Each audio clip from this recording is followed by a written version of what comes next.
ஷோபா, ராஜு, சீக்கிரம் வாங்க, ஸ்கூலுக்கு நேரமாச்சு.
இதுல ஒரு வேடிக்கை பாருங்க, வண்டியில மயக்கம் போட்டு விழுந்த சீதாமா நல்லா இருக்கிறாங்க.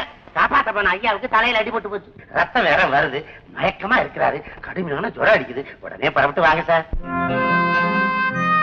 காயம்பட்டதுனால அவருக்கு கடுமையான ஜுரம் அடிக்குது. நான் கொடுத்த மருந்த அவருக்கு 4 மணி நேரத்துக்கு ஒரு முறை கொடுங்க. இப்போ தூக்க மருந்து கொடுத்துருக்கேன், அவர் ரெஸ்ட் எடுக்கட்டும். சரிங்க. அவரை ஜாகிரதையா பாத்துங்க. ஓகே.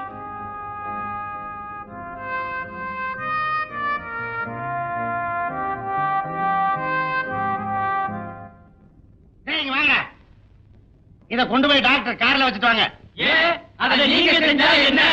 சரிங்கண்ணே, நானே கொண்டு போய் வச்சுட்டு வரேன். நீங்க எல்லாம் போய் ரெஸ்ட் எடுங்க.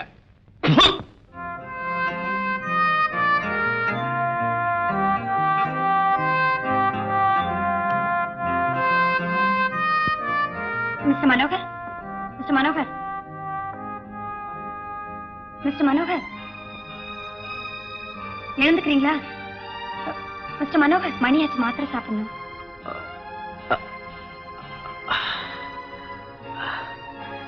இந்த வேலையை நேரம் தோறாம செய்யறதுக்கு இந்த வீட்டுல நிறைய ஆட்கள் இருக்காங்க.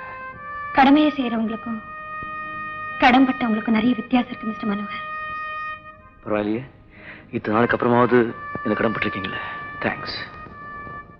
உங்க உயிரையே பணைய வச்சு என் உயிரை காப்பாத்திருக்கிறீங்களே, அதுக்கு நான் என் ஜென்மத்துக்கும் கடன்பட்டிருக்கேன் மிஸ்டர் மனோகர்.